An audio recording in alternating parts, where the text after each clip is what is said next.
नमस्कार। घटना चक्र में आप सबका स्वागत है। जब भी राजपाट बनता है और शासन चलता है तो उसमें रद्दोबदल जरूर होती है। चाहे वो नेहरू जी का टाइम रहा हो, चाहे वो इंदिरा गांधी जी का टाइम रहा हो, नरसिम्हा राव का टाइम रहा हो, यहां तक वीपी सिंह का टाइम रहा हो, हमेशा मंत्रिमंडल में रद्दोबदल होती रही है। मंत्रिमंडल में रद्दोबदल के अनेकों कारण होते हैं और समय काल परिस्थिति के अनुसार ये कारण बदलते रहते हैं। अटल बिहारी वाजपेयी जी ने तीसरे साल में 9वां मंत्रिमंडल में रद्दोबदल किया है। 2004 में चुनाव होने हैं और 2003 में राज्यों में चुनाव होने हैं। क्या इसके चलते मंत्रिमंडल में रद्दोबदल हुआ है या कुछ उद्योगपतियों का दबाव था इसके चलते रद्दोबदल हुआ है, या आडवाणी जी को मजबूत करने के लिए रद्दोबदल हुआ है, या अटल बिहारी वाजपेयी जी कमजोर हो गए हैं, हालांकि कोई प्रधानमंत्री कमजोर नहीं होता है, उसके लिए रद्दोबदल हुआ है, या जो उनके साथ सांसद काम कर रहे थे उनको कुछ मौका देने के लिए रद्दोबदल किया। तमाम तरह के सवाल हैं। इस घटना चक्र में आज हम मंत्रिमंडल विस्तार के नए पहलुओं, अनछुए पहलुओं पर बातचीत करेंगे। बातचीत में अभी फिलहाल हमारे साथ एक नए मंत्री मौजूद हैं जो कि महाराष्ट्र से आते हैं। दिलीप गांधी जी हैं, युवा हैं। दिलीप जी, आपका स्वागत है और आपके स्टेट मिनिस्टर फॉर शिपिंग बनने पे आपका बहुत बहुत मुबारकबाद। बहुत बहुत धन्यवाद। हम आपसे ये जानना चाहते हैं कि ये तो हम पूछेंगे नहीं आपसे आपको कैसा लग रहा है, क्योंकि मंत्री बनने के बाद निश्चित रूप से अच्छा तो लगता ही है।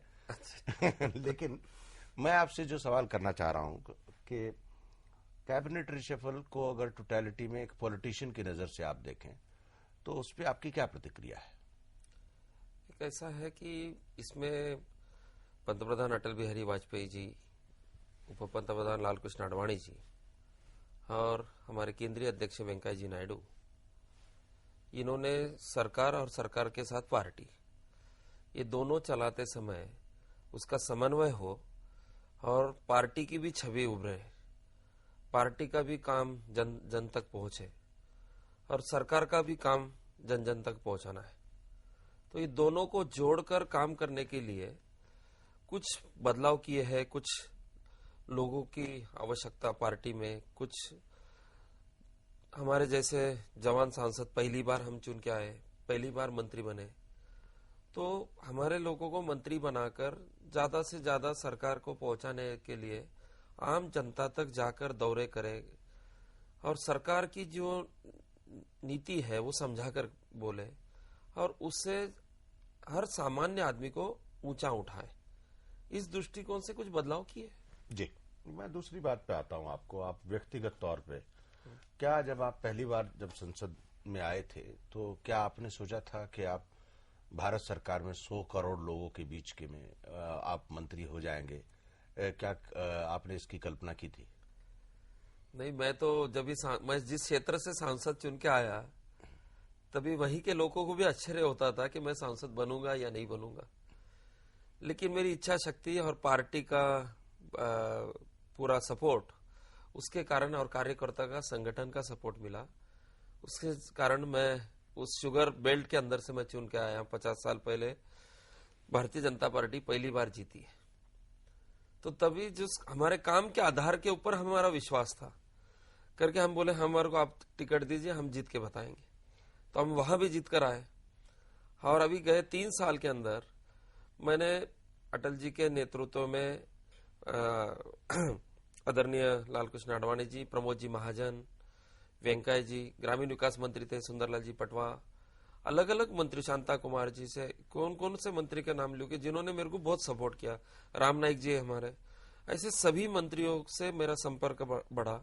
नहीं, पर एक बात बताइए, देखिए पॉलिटिशियन के सामने ना बड़ी समस्या होती है। हाँ, आईएएस का एग्जाम देते हैं तो कुछ हजार लोग होते हैं। हाँ, कोई परीक्षा देते हैं तो कुछ सैकड़ों लोग होते हैं। पॉलिटिशियन, पहली बात तो 12 लाख में से एक होना, और फिर यहाँ 800 लोगों में से 60 होना और 60 में से एक होना, ये तो बड़ा टफ कंपटीशन है। तो इस कंपटीशन के लिए आपने क्या तैयारी की कि आप मंत्री हुए?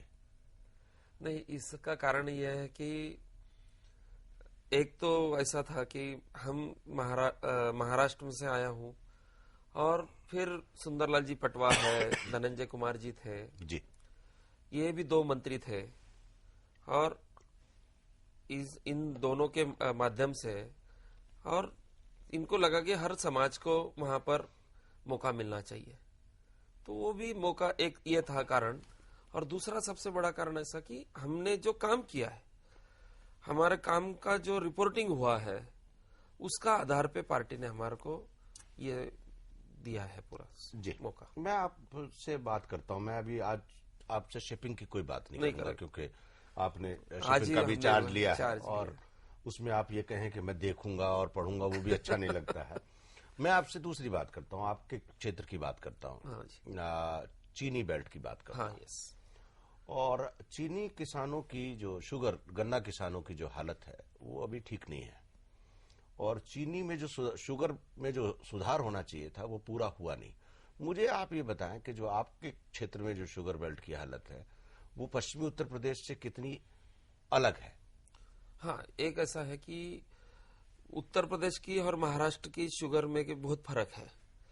इनका रिकवरी का प्रमाण 7% से 7.5% तक है, हमारे वहां 9% से 12-12.5% तक है।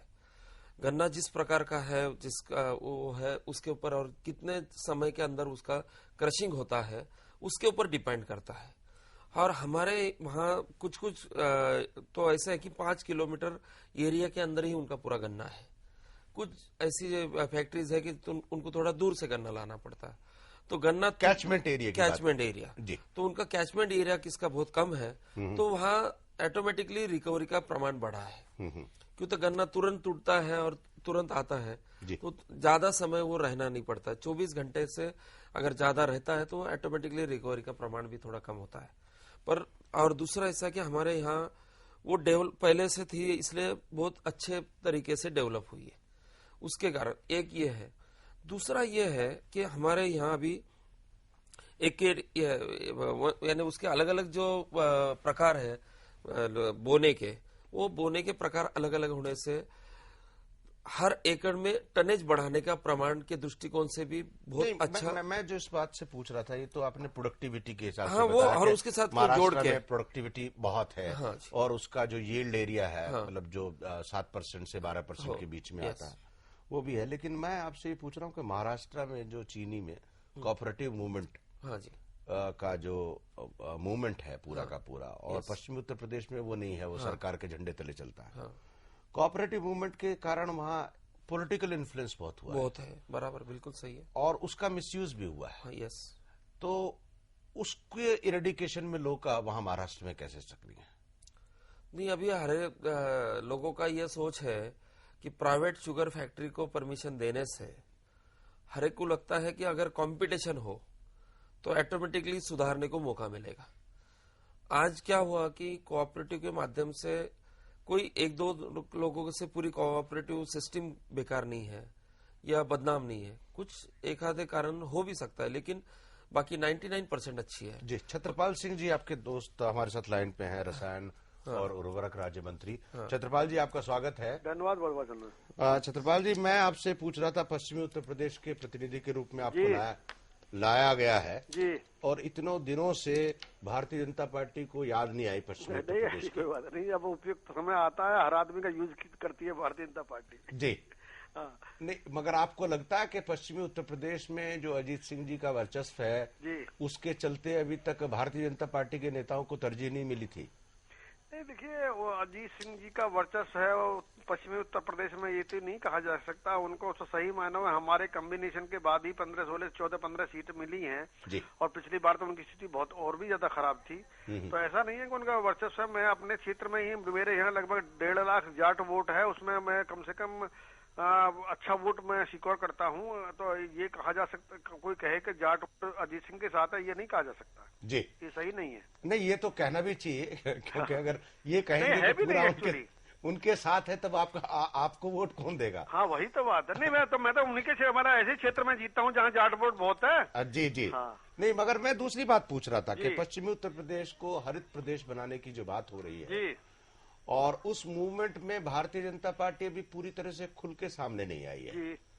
आपका क्या स्टैंड रहेगा मंत्री बनने के बाद? नहीं, अजीत सिंह जी जो एक हरित प्रदेश की मांग कर रहे हैं वो एक पॉलिटिकल मांग है जी। अजीत सिंह जी ने कभी भी की एक प्लेटफॉर्म पे सभी जनप्रतिनिधियों को बैठाने की बात नहीं करी। पहले विचार विमर्श करें, उसके लिमिटेशंस क्या होंगे, कहाँ उसकी सीमाएं होंगी, कितना एरिया उसमें आप इन्वॉल्व करना चाहते हैं, क्या आपके उसके वो एजेंडा होगा आने वाले दिनों में।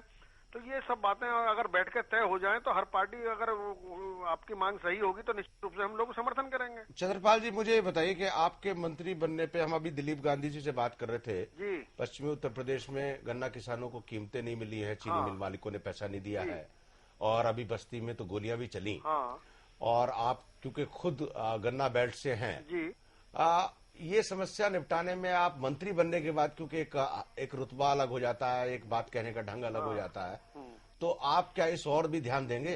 हाँ बिल्कुल, निश्चित रूप से दूंगा। देखिए, किसान की समस्या मेरी प्रायोरिटी होगी और निश्चित रूप से मैं केंद्र सरकार में भी अपनी बात को जोरदारी से उठाऊंगा और केंद्र प्रदेश सरकार को भी मैं अपना कहूंगा कि भाई इस गन्ना किसानों की समस्या को वरीयता के लेकर सुलझाने का काम करिए। जी छत्रपाल जी, एक बात और बताइए, इस मंत्रिमंडल को लेकर के ये कहा जा रहा है जी कि इस मंत्रिमंडल के गठन के बाद आडवाणी जी बड़े मजबूत हुए हैं। अच्छा। और ये भी कहा जा रहा है कि ये चुनाव की दृष्टि से मंत्रिमंडल का चेहरा बदला है। अच्छा, आपकी राय क्या है? देखिए, सही मायनों में हमारे यहाँ ना कोई मजबूत हुआ है, न कोई कमजोर हुआ है। हमारे दोनों नेता अटल बिहारी वाजपेयी और आडवाणी जी पहले भी मजबूत थे, आज भी मजबूत हैं जी। रही बात चुनाव के, हर पार्टी चुनाव की दृष्टि से अपना समीकरण तय करती है। अगर हमारे नेताओं ने भी चुनाव की दृष्टि से कोई समीकरण तय किया तो उसमें कोई गलत काम कहाँ किया है जी। लेकिन छत्रपाल जी, ये बताइए, आप अपना प्रतिनिधित्व जो है, आपको मंत्रिमंडल में शामिल किया जाना जी, किस बात का सूचक है? आपको किस कारण से भारतीय जनता पार्टी ने तरजीह दी कि आप मंत्रिमंडल में शामिल हुए? भाई साहब, मैं सही माना है, पार्टी की नीतियों में विश्वास करता हूँ, पार्टी का लॉयल रहा हूँ। जो भी कार्यक्रम जिम्मेदारी पार्टी ने मुझे दी है, मैंने अब तक 10-11 साल के समय में पूरी करने की कोशिश की है।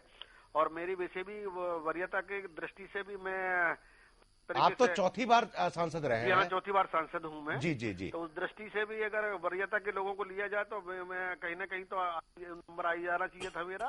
पर आप जिस पार्लियामेंट्री स्टैंडिंग कमेटी के मेंबर थे जी, और जो मंत्रालय देख रहे थे, उससे दीगर मंत्रालय आपको मिला है? नहीं, मैं पेट्रोलियम एंड केमिकल्स की स्टैंडिंग कमेटी का मेंबर हूँ, आज भी हूँ। और अभी जो नई कमेटी बनी मुझको रखा गया नहीं, था। पर आप मुझे जो याद आ रहा है वो डिफेंस के मेंबर भी थे शायद। नहीं, डिफेंस में भी रहा हूँ मैं जी जी। 10 साल के पीरियड में मैंने एग्रीकल्चर में भी रहा हूँ, सिविलेशन में रहा हूँ, टूरिज्म में रहा हूँ, पीएससी में रहा हूँ, एस्टिमेट में रहा हूँ।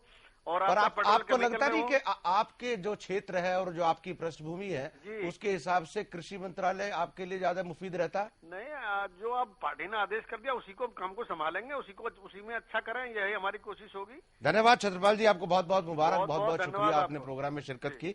दिलीप जी, हम लोग लौट के आते हैं, एक छोटे से ब्रेक के बाद लौट करके आएंगे और बातचीत का सिलसिला अपने नए मंत्री के साथ जारी रखेंगे। हमारे बीच में 1-2 मेहमान और आने वाले हैं, उनके साथ बातचीत का दायरा बढ़ाएंगे। लेकिन अगर आपके जहन में इस मंत्रिमंडल विस्तार को लेकर के कोई सवाल है तो फोन उठाएं सीधे और हमसे बात करें। हमारा फोन नंबर है 2410001 2410003। छोटे से ब्रेक के बाद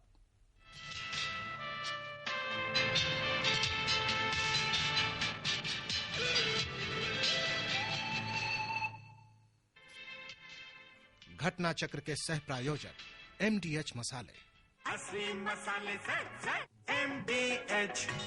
MDH तवा फ्राई भरवा मसालेदार। MDH का नया तवा फ्राई मसाला, सब्जी में भरा या ऊपर लगाया, छोड़ूंगा नहीं। MDH Tawa fry masala.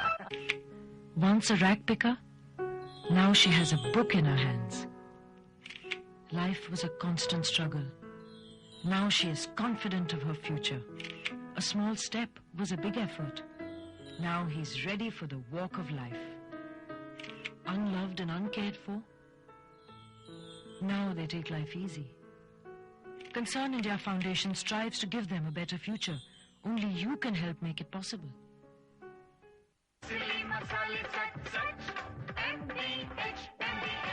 Life was a constant struggle. Now she is confident of her future. Concern India Foundation strives to give the disadvantaged a better future with your help. ऊपर से डालो थोड़ा सा चंकी चाट मसाला, छोले बल्ले बल्ले की बैंगन भाजा MDH चंकी चाट मसाला दुगने मजे वाला MDH असली मसाले सच सच MDH अगरबत्ती की सुगंध वो भगवान सचमुच प्रसन्न MDH प्राण से प्रयास प्रयत्न से विश्वास विश्वास से संभव कर दिखाए लगन ऐसी ऐसी जैसे भक्ति भक्ति से है शुद्धता शुद्धता से शक्ति राजधानी बेसन शक्ति शुद्धता की।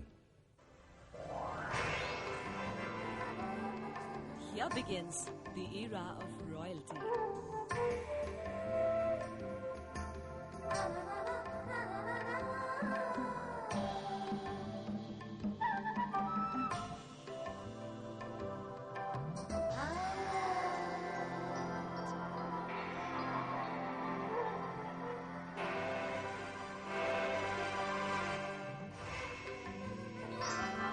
For designer clothing, of course.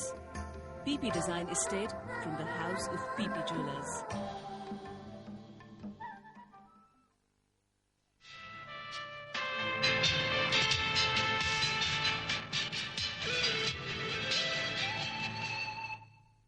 घटना चक्र में आप सबका एक बार फिर से स्वागत है। मंत्रिमंडल का बदलता चेहरा, इस बारे में बातचीत हो रही है। माननीय प्रधानमंत्री ने अपने सहयोगियों के विभागों में शक्लों में कुछ रद्दोबदल की है। पूरे देश में चर्चा है कि आडवाणी जी ने रद्दोबदल क्यों की, सॉरी माफ कीजिए, अटल जी ने ये रद्दोबदल क्यों की, क्योंकि अखबारों में यही छपा है कि आडवाणी जी ने ये रद्दोबदल क्यों की। बहरहाल चर्चा हम लोग कर रहे हैं। जावेद नकवी हमारे साथ हैं, वरिष्ठ पत्रकार हैं, हमारे बीच में शामिल हुए इस चर्चा में भाग लेने के लिए। जावेद भाई आपका स्वागत है। खैर माफ कीजिए, गलती हो जाती है कई बार। गलती नहीं, आपने तो बिल्कुल सही कहा है।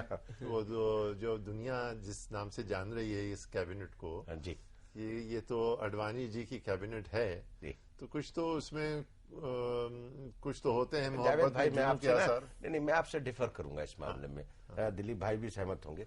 देखिए, जो सिस्टम है, let me explain the whole thing viewer के सामने। प्रधानमंत्री जब तक प्रधानमंत्री रहता है तब तक सर्वशक्तिमान रहता है जी, और जो भी नीचे 2 नंबर पे है, 3 नंबर पे है, उसको प्रधानमंत्री के कहे अनुसार ही चलना होता है जी। हो सकता है 2 नंबर शक्तिशाली हो जी, लेकिन 1 नंबर के बिना कुछ नहीं है जी। तो जब हम ये कहते हैं, जो आज अखबारों में छपा है आडवाणी जी है, मैं आपकी टिप्पणी चाहूंगा। जो आज मैं इसी बात को दोहराऊंगा कि जिस तरह से अमेरिका में भी इस वक्त डिक चेनी को माना जाता है कि असली जो जिम्मेदार हैं, वहां की जो ये जो हार्ड लाइन हॉकिश लाइन लिए हुए हैं, जॉर्ज बुश के बस का नहीं था जी। तो वो तो बहुत ही लगता है जिस तरह से नजर आता है। तो डिक चेनी जो है वो घाघ आदमी, मंझा हुआ खिलाड़ी, तो डिफेंस सेक्रेटरी भी रह चुका है और तमाम चीजों से वो डील कर चुका है। ऑयल इंडस्ट्री को जानता है अच्छी तरह से, जिसमें दिलचस्पी है। तो जॉर्ज बुश तो जैसे गोविंदाचार्य के लहजे में मुखौटा है, उसी तरह से मैं तो उस विवाद में नहीं जाऊंगा, लेकिन जो जिस तरह से प्रोजेक्ट किया गया है उसमें तो यकीनन, देखिए प्रधानमंत्री यहाँ थे भी नहीं जब ये सारी बातें मीटिंग्स हो रही थी, लोग आ रहे थे, अरुण जेटली का इंटरव्यू हुआ, कहाँ हुआ, वो अडवाणी जी के घर पे गए थे, किस लिए गए थे, जाहिर सी बात है यही सब सारी बातें हो रही थी। तो वहां उस वक्त तो वाजपेयी जी थे भी नहीं। तो या तो ये है कि वो एक जमाना था जब कि भाई एंटी चेम्बर में ही फैसले हो जाते थे और महाराज अधिराज तक जाने की जरूरत भी नहीं महसूस होती थी, वॉट एवर द रीजन। तो it is there, but the point is what is the significance of a reshuffle at this juncture. एक तरफ तो बीजेपी की लंगतरानियां हैं कि हम 300 सीटें जीतने का अहद कर लें 200 सन 2004 में। अब इसमें 2 चीजें दिखाई दे रही हैं। एक तो ये कि 300 जीतने के माने ये हैं कि जो एनडीए के एलाइज हैं वो रिडंडेंट हो जाएंगे। जाहिर सी बात है, जब आपके पास अपनी शक्ति से एब्सोल्यूट मेजॉरिटी मौजूद होगी तो उसमें जॉर्ज फर्नांडिस की कहाँ रसाई होगी और उसमें शरद यादव की कहाँ रसाई होगी और अम्मा तमिलनाडु की कहाँ होंगी और डीएमके किधर होगा या चंद्रबाबू नायडू किधर होंगे। ये एक सिग्नल जो आया है कि इसकी तैयारी हो रही है। लेकिन क्या इस टीम के पास वो बात है कि वो डिलीवर कर सके ये 300 वाला? मुझे नहीं लगता है। दिलीप जी से पूछ लेते जी। दिलीप जी बता देते हैं कि क्या है। एक ऐसा है 300 सीट, अभी 542 सीट है जी। तो हमने 300 सीट का टारगेट इसलिए जीतने का रखा है कि उसके बाद अभी सीट तो हम तो ज्यादा खड़े करेंगे, अलायंस को भी लेके चलेंगे। जो एनडीए का जो एजेंडा बनेगा उस एजेंडा के माध्यम से हम चलने वाले, इसलिए 300 सीट हमें लास्ट टाइम भी हमने लड़ाई थी, उससे ज्यादा लड़ाई थी। तो अभी उसमें से हमारे को कम हासिल हुई, 182 हासिल हुई। तो अगर ज्यादा हासिल करनी है तो 300 का टारगेट रख के चलेंगे तो ज्यादा से ज्यादा मिलेगा। मैं ये क्लेरिफाई करना चाहूंगा आपसे कि आप 300 सीटों पे इलेक्शन लड़ेंगे या 300 सीटें जीतने का प्रोग्राम है जिसके लिए कि आपको शायद 400 सीटें लड़नी पड़े? हाँ, ये तो 300 जीतने का टारगेट तो फिर तो उसके माने तो ये है कि हाँ थोड़े ज्यादा लेकर ही चलेंगे ना। किसी के लिए कुछ छोड़ेंगे ही नहीं इस हिसाब से जो एलाइज हैं। नहीं अभी भी तो जावेद अगर आप देखें पूरी पार्लियामेंट में जो बीजेपी सपोर्टेड और नॉन सपोर्टेड जो मेंबर पार्लियामेंट है माइनस कांग्रेस माइनस बीजेपी 242 के करीब मेंबर पार्लियामेंट है। तो अगर ये 300 आ भी जाते हैं तो तब भी 242 के करीब का आंकड़ा तो बाहर रहने वाला है। अब 242 जो है वो एलआईस के पास होंगे और 300 जो है बीजेपी के पास होगी और सोनिया गांधी चली जाएंगी संन्यास लेके। ये तो बहुत ही उम्दा निहायत दिलचस्प बात बताई जा रही है। कैलकुलेशन अच्छी है लेकिन मैं आता हूँ जावेद भाई, एक हमारे मेहमान अनिल शास्त्री जी हमारे बीच में आने वाले हैं, उसके बाद लौट करके आएंगे। हम लोग एक छोटा सा ब्रेक लेते हैं और अनिल जी को बुलाते हैं, अनिल जी से भी बातचीत करेंगे। कांग्रेस के प्रवक्ता हैं, कांग्रेस के प्रतिनिधि हैं। छोटे से ब्रेक के बाद हम लोग लौट करके आते हैं और बातचीत का सिलसिला मंत्रिमंडल विस्तार में का क्या महत्व है और क्या संदेश है, इस पर विस्तार से चर्चा करेंगे एक छोटे से ब्रेक के बाद।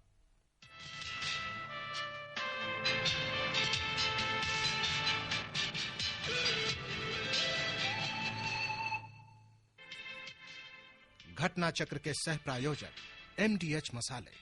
असली मसाले से एमडीएच। नए पाउच में बने एमडीएच मसाले जो सबके पसंद। एमडीएच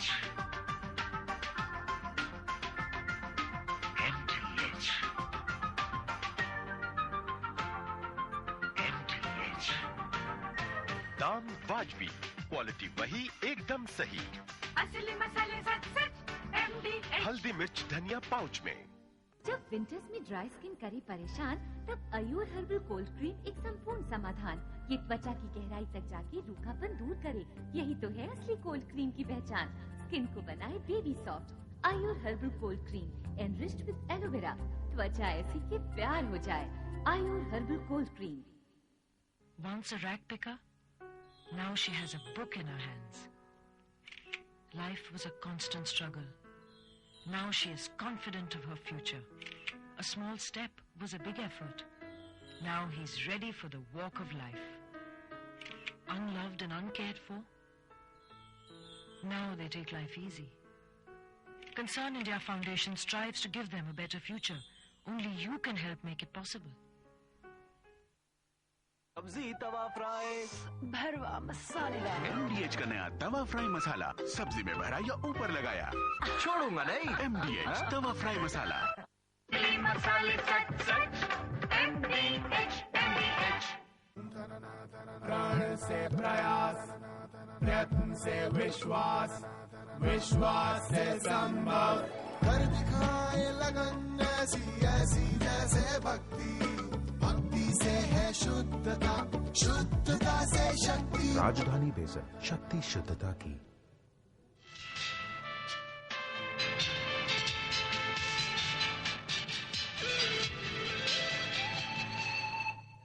घटना चक्र में आप सबका एक बार फिर से स्वागत है।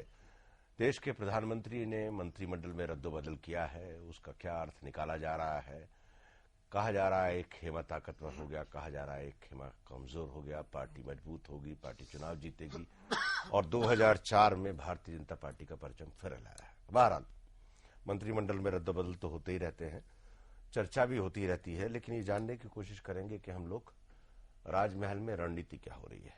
हमारे बीच में नए मेहमान शामिल हुए हैं। अनिल शास्त्री जी हैं, सेक्रेटरी हैं कांग्रेस पार्टी के। अनिल जी, आपका स्वागत है हमारे इस कार्यक्रम में। जावेद नकवी साहब हैं और हमारे बीच में दिलीप गांधी जी हैं, जो कि स्टेट मिनिस्टर फॉर शिपिंग, नए मंत्री बने हैं, अहमदनगर से हैं।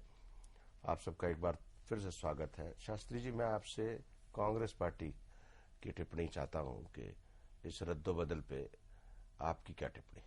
देखिए, पहली बात तो ये अधिकार प्रधानमंत्री का होता है, प्रेरोगेटिव प्राइम मिनिस्टर को होता है। उन्होंने जो किया वो अपने उस अधिकार का उपयोग करते हुए ये रिशफल किया है। लेकिन जो बाहर से एक जिसको कहना चाहिए एक क्रिटिक के रूप में अगर देखा जाता है तो ऐसा लगता है कि ये कैबिनेट रिशफल जो है ये अटल बिहारी वाजपेयी जी ने ना करके लाल कृष्ण आडवाणी जी ने किया। पिछले बार जब संगठन में फेरबदल हुआ था भाजपा का, तो वो भी उस समय वो सारा फेरबदल जो है वो आडवाणी जी के इच्छा अनुसार किया गया। यहाँ तक कि वेंकैया नायडू के अध्यक्ष पद पर की नियुक्ति के बारे में भी मीडिया ने कहा, मैं ही नहीं कह रहा हूँ, मीडिया ने भी कहा, बीजेपी के भी कुछ लोगों ने जो कानाफूसी होती है सेंट्रल हॉल में, कहा कि भाई वेंकैया नायडू जो है उनको लाल कृष्ण आडवाणी जी ने अध्यक्ष बनाने के बहुत इच्छुक थे। अभी भी जिस तरह से जो ये पर्सनल ग्रीवेंसेस डिपार्टमेंट है जो कि हमेशा से प्रधानमंत्री के साथ रहा, बहुत ही महत्वपूर्ण है। ये विभाग भी आडवाणी जी के पास आ गया पहली बार, ऐसे कभी इससे पहले होम मिनिस्ट्री में होता था ये विभाग, लेकिन फिर अभी जब से अटल बिहारी वाजपेयी जी प्रधानमंत्री बने उसके बाद तो ये पहली बार ऐसा हुआ है। दूसरी बात यह है कि देखिए, सीबीआई का भी आपके अखबार में ही ये सब बात लोगों के मीडिया से सीबीआई पे तो मुख्तलिफ राय दी थी उसमें भी ये था कि होम मिनिस्ट्री के साथ आना चाहिए जी। तो मैं समझता हूं कि संगठन में और सरकार में लाल कृष्ण आडवाणी जी की बढ़ता हुआ महत्व और उनकी बढ़ती हुई ताकत का संकेत मिलता है। मैं एक क्रिटिक के रूप में कहना चाहूंगा, लेकिन जैसे मैंने कहा कांग्रेस के सचिव होने के नाते मैं कहूंगा कि ये अधिकार प्रधानमंत्री का है और उन्होंने सोच समझ के जो किया सैटिक ही किया होगा। अनिल जी, जसकौर मीना जी हैं, मानव संसाधन विकास मंत्री, विकास राज्य मंत्री, हमारे साथ लाइन पे। मीना जी, आपका स्वागत है हमारे इस कार्यक्रम में। धन्यवाद। मैं ये जानना चाह रहा हूं कि इस मंत्रिमंडल के विस्तार से और पुनर्गठन से पहले तो आपको बधाई, आप पहली बार शामिल हुई है मंत्रिमंडल में।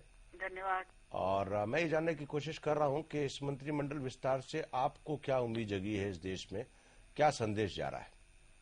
मंत्रिमंडल का विस्तार एक सहज प्रक्रिया है जी, और मंत्रिमंडल के विस्तार से देश के विकास की तो संभावनाएं उभर कर निकलती ही हैं। और दूसरी बात यह है कि प्रधानमंत्री जी का अपना सोच है, अपना अधिकार है कि वो अपने मंत्रिमंडल का विस्तार देश के हित में कब कब कैसे कैसे करेंगे, वो उन्होंने किया है जी। दूसरी बात, इस पूरे उसमें मंत्रिमंडल रद्दोबदल में कुछ ऐसे नए चेहरे को लाकर के पार्टी ने शेपअप करने की कोशिश की है ताकि देश में संदेश जाए कि पार्टी जो है एक नई लीडरशिप को उभार रही है। क्या आप इस बात से सहमत हैं? इसमें कोई दो राय नहीं है। बुजुर्ग जब है सोचते हैं तो अपने वारिस भी साथ के साथ तैयार करते हैं और पुरानी लीडरशिप को अपना अनुभव दे करके देश हित में उनको मजबूती दे रही है जी। ये भी कहा जा रहा है कि 300 सीटें भारतीय जनता पार्टी जीतना चाहती है 2004 में। तो आपको लगता है कि ये मंत्रिमंडल का रद्दोबदल और ये नई शक्ल हो सकता है, कोई और दूसरा मतलब 10वां रद्दोबदल ना हो तब तक 300 सीटें लाने की ताकत पार्टी और इस पूरे मंत्रिमंडल में है? बिल्कुल है। और रद्दोबदल एक सहज प्रक्रिया है। मैंने आपको पहले भी बताया कि रद्दोबदल या फेरबदल या नए चेहरों का लाना ये पार्टी की एक सरकार की सहज प्रक्रिया है जो प्रधानमंत्री के अधिकार के तहत हुई है।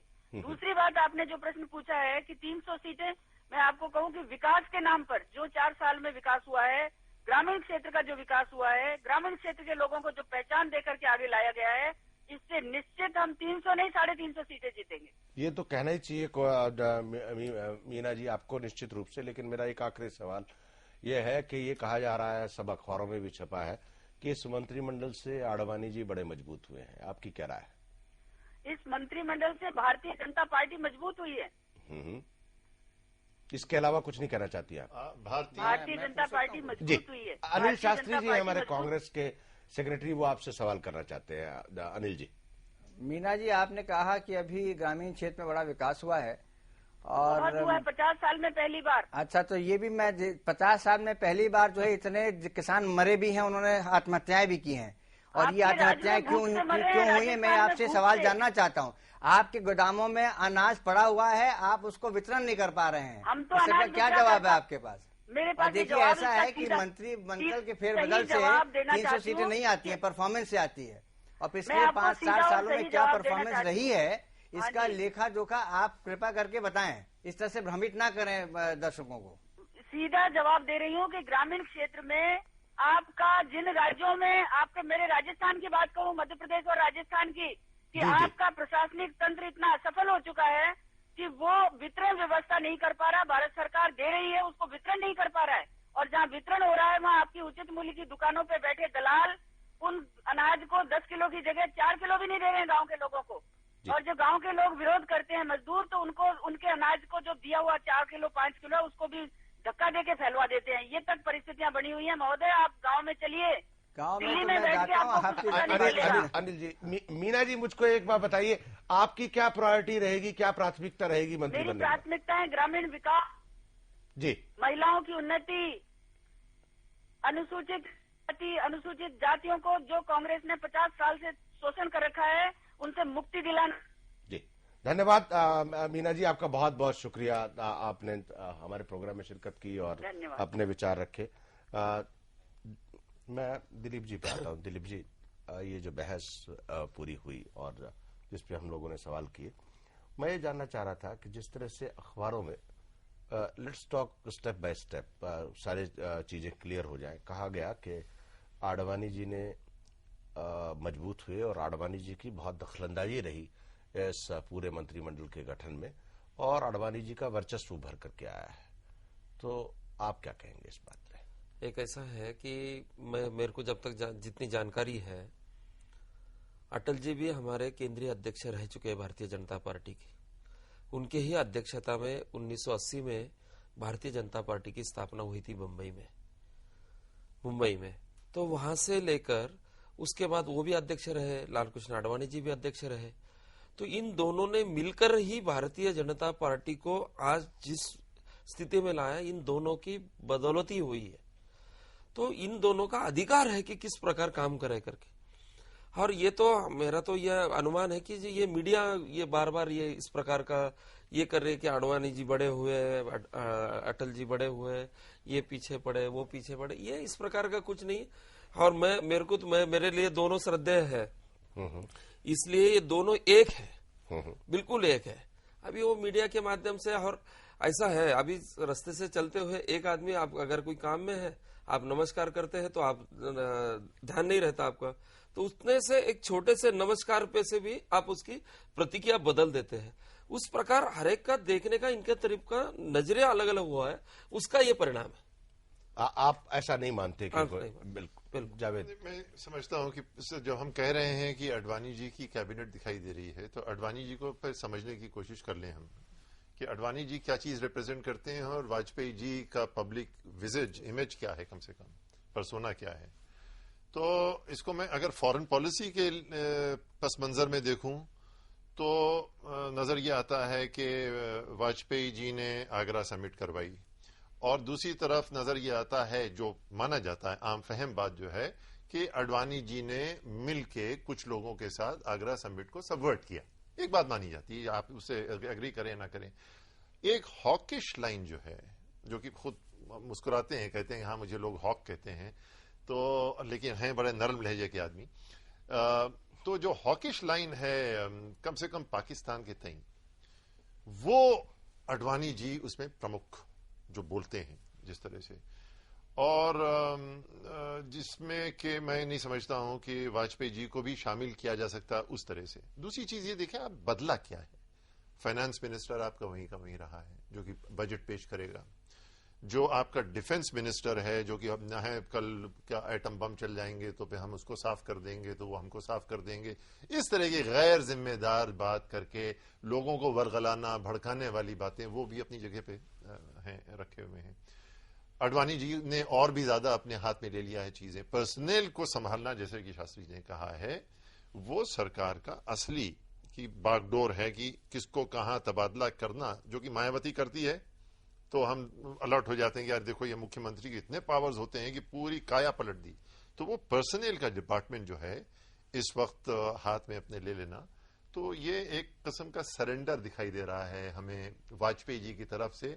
कोई क्विट प्रो क्वो कहीं पे हो। जावेद, कई बार बहुत कड़क हो जाते हो तुम, बहुत मुमकिन और राजनीति में इतना वो नहीं है।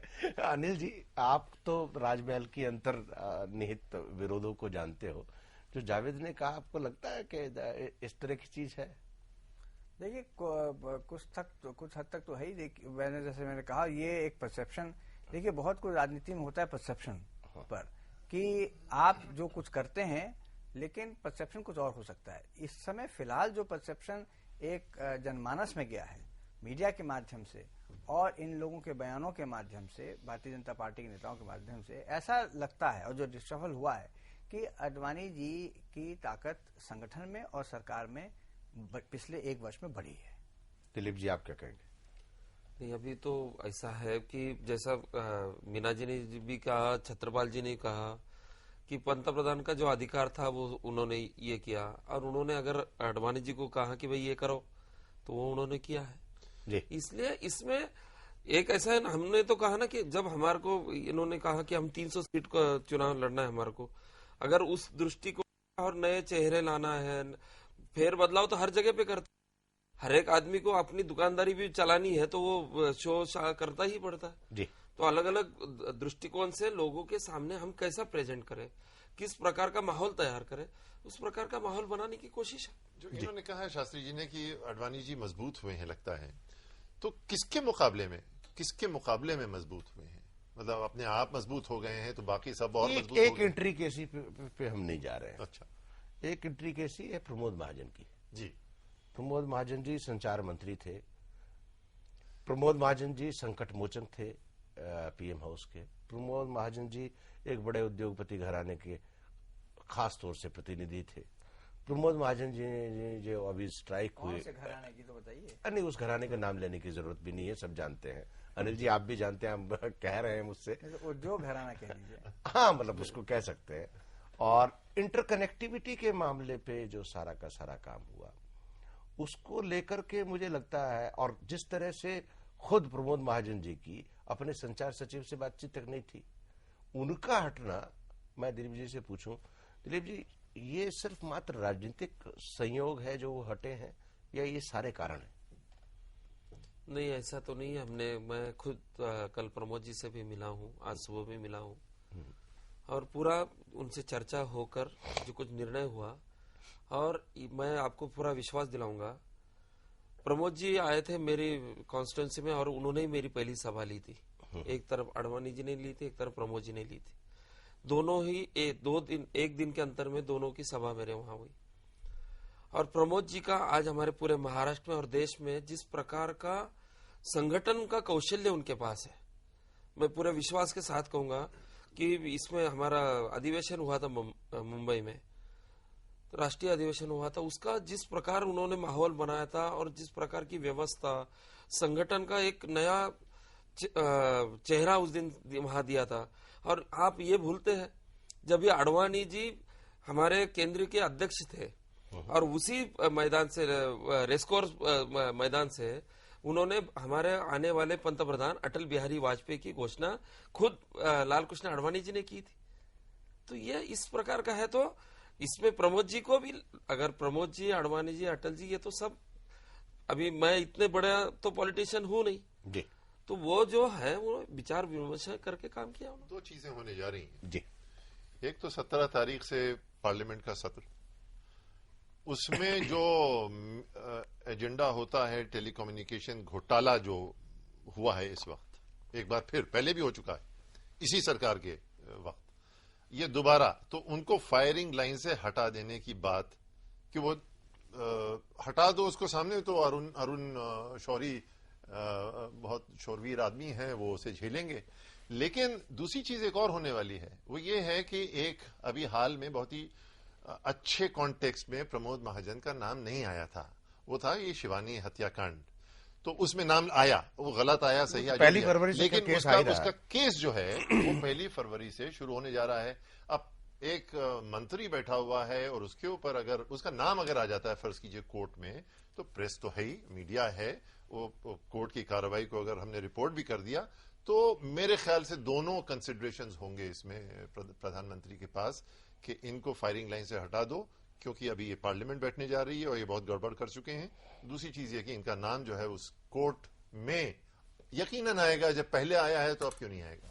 जी खैर, जो हमारे पास जो ठोस सूचना होनी चाहिए, क्योंकि प्रधानमंत्री महल के बाहर कोई सूचना उस तरह की आई नहीं है, क्योंकि या तो प्रधानमंत्री जानते हैं या आडवाणी जी जानते हैं या प्रमोद जी जानते हैं कि इन तीनों के बीच में क्या हुआ और किसने किसको हटाया और किसने मजबूत किया किसको और किसने कमजोर किया किसको।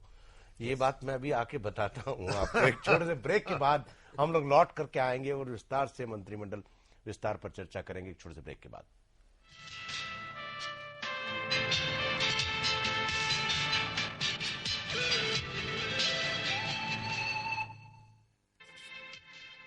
घटना चक्र के सह प्रायोजक MDH मसाले।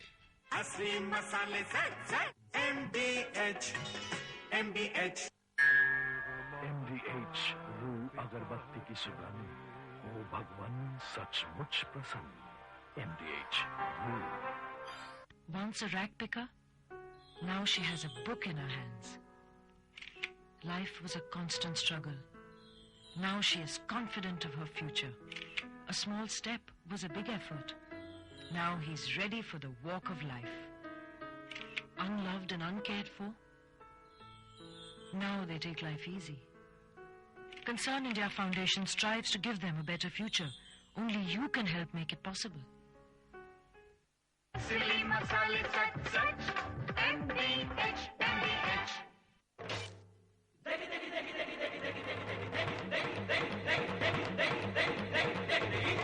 तड़के वाली हरी हरी मिर्च है, लाल लाल लज्जत से भरी मिर्च, बरसों से जाती पड़ती MDH की देगी मिर्च, देगी मिर्च का तड़का, अंग अंग फड़का। MDH की देगी मिर्च। जब विंटर्स में ड्राई स्किन करी परेशान, तब अयूर हर्बल कोल्ड क्रीम एक संपूर्ण समाधान। ये त्वचा की गहराई तक जाके रूखापन दूर करे, यही तो है असली कोल्ड क्रीम की पहचान। स्किन को बनाए baby soft. Ayur herbal cold cream enriched with aloe vera, त्वचा ऐसी कि प्यार हो जाए। Ayur herbal cold cream. प्राण से प्रयास, प्रयत्न से विश्वास, विश्वास से संभव, कर दिखाए लगन ऐसी ऐसी जैसे भक्ति, भक्ति से है शुद्धता, शुद्धता से शक्ति। राजधानी बेसन, शक्ति शुद्धता की।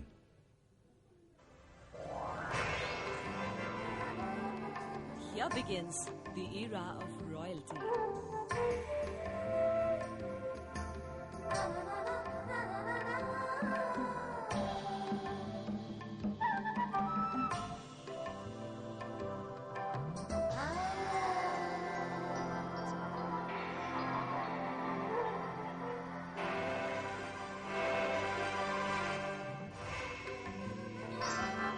For design, of course, PP Design Estate from the house of PP Jewelers.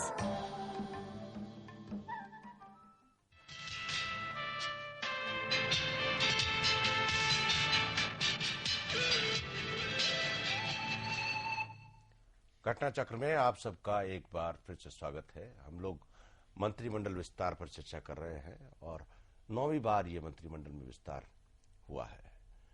1 साल बचा है, 10वीं बार नहीं होना चाहिए और हो जाए तो ये प्रधानमंत्री की मर्जी है। बहरहाल चर्चा में हैं हम लोग। दिलीप गांधी जी हैं हमारे साथ, state minister for shipping. Javed Naqvi साहब हैं, अनिल शास्त्री जी हैं। जावेद भाई, मैं 2 नाम बता रहा हूं, जना कृष्णामूर्ति और विद्य प्रकाश गोयल और सुषमा स्वराज को अगर आप देखें तो सुषमा जी को पार्लियामेंट्री अफेयर्स मिनिस्टर बना दिया गया है। दुरुस्त। और सुषमा जी I&B मिनिस्टर बहुत अच्छी थी जी और अच्छा परफॉर्म कर रही थी जी। ये रणनीति क्या हुई ये भी नहीं समझ में आई।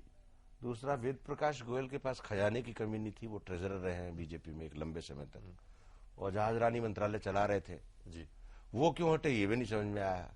और तीसरा, जना कृष्णामूर्ति को छोड़ भी दिया जाए, वो तो खुद उन्होंने कहा भी कल दूसरा मंत्रालय दे रहे थे, पर वो लॉ मिनिस्ट्री को छोड़ने को तैयार नहीं थे। ये जो 3 स्टालवर्ड्स का चेंज है, ये क्या इंगित कर रहा है?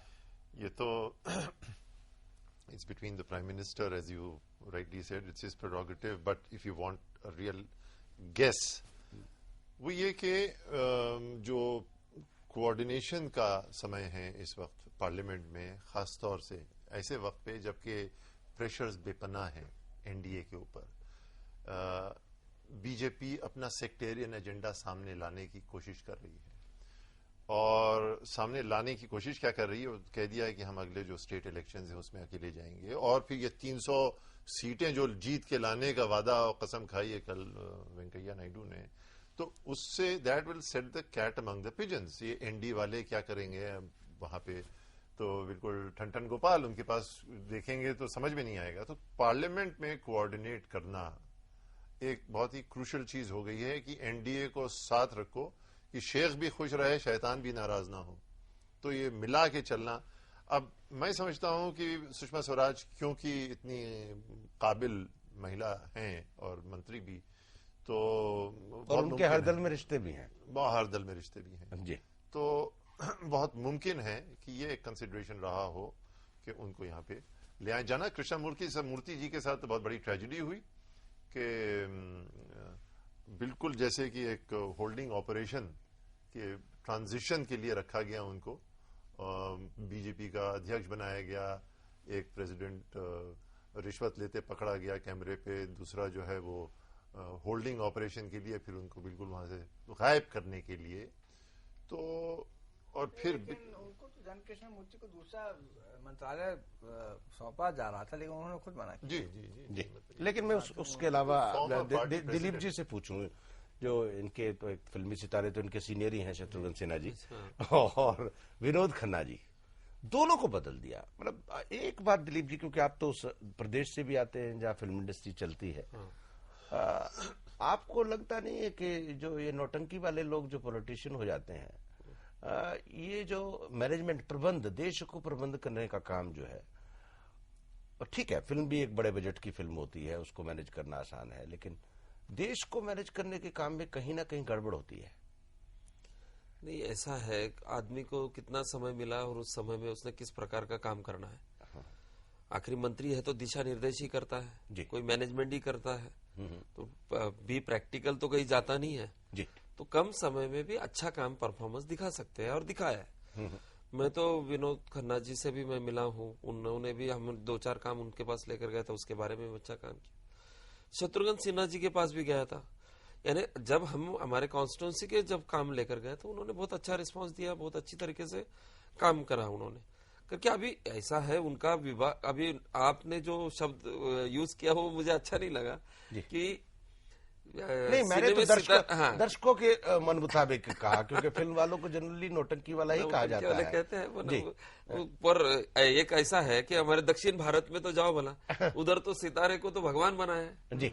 ये हमारे महाराष्ट्र में और इधर नॉर्थ में थोड़ा कम है जी, पर दक्षिण भारत में तो वहाँ तो सितारों को भगवान बना के। देखिए इसमें मैं बन जाएगी जी ये कहना चाहूंगा कि जो फिल्म स्टार्स हैं इनका भी एक अपना महत्व है और एक योगदान है समाज के प्रति, और we can not and should not look down. नहीं, मैं नहीं बात कर रहा उस देखिए क्या है काबिलियत, अगर कोई मैं दूसरा मुद्दा कह रहा हूँ अनिल जी, मैं दूसरा मैं दूसरा मुद्दा कह रहा हूँ। अब जैसे सुनील दत्त हैं हमारे साथ, सुनील दत्त इज हाईली, दिलीप कुमार है, दिलीप कुमार है, तो लेकिन आप भी कम नहीं है, मतलब उस मामले में काबिल नहीं। मेरा मतलब है कि आदमी को, व्यक्ति को काबिल होना चाहिए जी। और शत्रुघ्न सिन्हा जी हमारे मित्र जरूर हैं, लेकिन स्वास्थ्य मंत्रालय में उनके जो अफसर थे उनकी शिकायतें थी कि वो ज्यादा समय मंत्रालय को नहीं देते हैं। मैं वही देखिए, मैं वही कह रहा हूँ, काबिलियत पे सवाल ये नहीं है, मैं ना विनोद खन्ना जी को ना शत्रुघ्न जी को इनकॉम्पिटेंट कह रहा हूँ, ना ये कह रहा हूँ कि वो काम नहीं जानते। सवाल ये, जब आपको मंत्री बनाया जाता है तो आपके पास देश के प्रबंधन का काम है। आप कितना सीरियसली लेते हैं, और दो नावों में सवार होकर के तो कोई काम हो नहीं सकता है। एक जो बहुत सीरियस इशू है जी हेल्थ मिनिस्ट्री को लेके, वो ये कि जिस तरह से हमने ऑलमोस्ट जीत ली थी पोलियो के खिलाफ बाजी, बहुत सीरियस इशू है विदेश के लिए और विदेश के मुल्क की दुनिया के लिए बहुत इंपॉर्टेंट है, क्योंकि हमने जिस तरह से उसका एक घोटाला आने वाला है इस संसद में। जनाब तो ये जो जैसे हमने चेचक स्मॉल पॉक्स को इरेडिकेट किया, हिंदुस्तान से किया, लगता नहीं था कि इतना आधे इलिटरेट लोगों का, सेमी इलिटरेट लोगों का मुल्क, उसमें भी ये हुआ, निकाल दिया हमने देश से, उसको दुनिया से नेस्त नाबूद कर दिया। पोलियो भी तकरीबन पहुंच गया था द्वारे। जावेद, हम लोग डिबेट कर रहे हैं एक विषय से, मैं दूसरी बात कह रहा हूं। एक बात बड़ी इंपॉर्टेंट दिलीप जी, क्योंकि हम लोगों को कैबिनेट रिशफल पे रहना है। मैं दूसरी बात कह रहा हूं कि एक तो राजपाट पे जब शासन चलता है, उसमें जो मंत्री होते हैं, जब ये काम करना शुरू करते हैं, तो जैसे ही मंत्रालय पे पकड़ होनी शुरू होती है, उनका तबादला कर दिया जाता है। तो जो एक लाइफलाइन मंत्रालय को मिलती है या एक दिशा मिलती है, वो चेंज हो जाती है। इस पूरे मंत्रिमंडल रिशफल में अगर आप देखें तो एक कोयला मंत्री थे हमारे रविशंकर प्रसाद जी, बाद में श्रम कानून मंत्री हुए, और अब ये इंफॉर्मेशन ब्रॉडकास्टिंग मिनिस्टर हो गए। सुषमा जी ने जो लाइन तय की INB में, वो डेविएट हो गई। जैसे शत्रुघ्न सिन्हा जो हेल्थ मिनिस्ट्री में कर रहे थे, अब जहाजरानी चले गए, या आप आए नए लोगों को तो एक सुविधा रहती है कि फ्रेश। तो ये जो जल्दी से मंत्री का चेहरा बदलना कहां तक तर्कसंगत है? नहीं, यहाँ तो अभी ऐसा है ना, एक तो जिसके उसका खुद के चॉइस का ही थोड़ा विषय नहीं है ये तो पूरे चॉइस है पंतप्रधान जी की, और उसके ऊपर निर्भय होकर काम करना पड़ता है। और दूसरा ये सबसे बड़ा है कि मेरे को तो, मैं ये मानने वाला हूँ कि अगर हम, अभी मैं एक बैंक का चेयरमैन था, तो वहां के स्टाफ को मैंने बोला, भाई तू ड्राफ्ट भी बनाना सीखना चाहिए। तूने तो सब जगह पे अगर टेबल पे नहीं घूमेगा तो तेरे को बैंक क्या समझेगी? 25 साल 30 साल नौकरी करी और एक ही जगह काम करके रिटायर हो गया, तो तूने बैंक क्या देखी? हमारे को तो उल्टा, मेरे को तो यह कुछ लोगों के जो मंत्रालय बदली हुए, इससे बहुत लोग खुश भी है और एक अच्छा काम करने का मौका मिला। इस प्रकार की सबसे बात हुई है।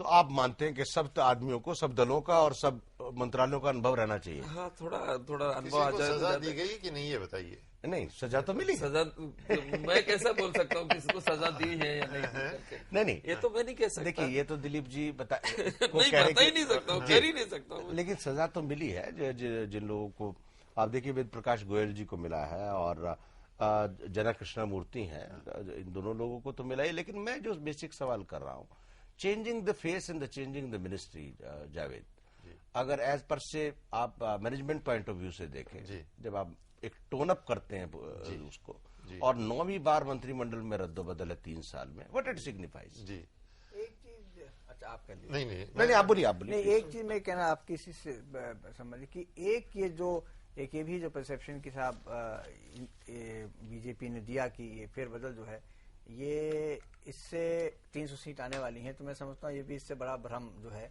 वो नहीं हो सकता है, क्योंकि कैबिनेट रिशफल्स से अगर सीटों के नंबर बढ़ने लगे, चाहे लोकसभा और असेंबली में, तो मैं समझता हूँ कि कोई मुख्यमंत्री प्रधानमंत्री हर तीसरे महीने कैबिनेट रिशफल कर दे, तो ये एक गलत बात है। ये गवर्नेंस के लिए किया जाता है, प्रधानमंत्री को जब लगता है करना चाहिए तो वो करते हैं। जी, मैं एक चीज इतनी सी कहूंगा कि ये कैबिनेट रिशफल किससे घबरा के कर रहे हैं कि ऑपोजिशन में तो कोई दम दिखाई देता नहीं। ऑपोजिशन के सामने तो उन्होंने सामने रख दिया कि हमारे प्रेसिडेंट साहब हैं पार्टी के, ये चोरी करते पकड़े गए हैं, आप लोग कुछ कर नहीं पाए, जरा सा उनका बाल नहीं बीका कर पाए। उन्होंने कितने स्कैम्स उछाले आपके सामने। बहस दूसरी चली जाएगी, मेरे पास समय खत्म हो गया। आपका बहुत 14 सीटें 14 स्टेट में अगर हम जीत के आए हैं तो दम के बगैर नहीं जीत सकते। अनिल जी समय खत्म हो गया है, और जावेद आप समय खत्म हो गया। आपका बहुत बहुत शुक्रिया अनिल जी, आपका भी जावेद, और दिलीप जी आपका बहुत बहुत शुक्रिया और आपको बहुत बहुत मुबारक। हम लोग 10वें मंत्रिमंडल विस्तार तक इंतजार करेंगे कि और फिर बहस करेंगे कि कौन नया चेहरा आया और किसको हटाया। लेकिन अगर 10वां मंत्रिमंडल विस्तार चुनाव से एकदम पहले होगा तो ये सोचना पड़ेगा कि 300 सीटें मिल रही हैं या नहीं मिल रही हैं। बहरहाल प्रधानमंत्री का विशेषाधिकार है मंत्रिमंडल में रद्दोबदल करना, और मीडिया का काम है उस पर विवेचना करना और टिप्पणी करना।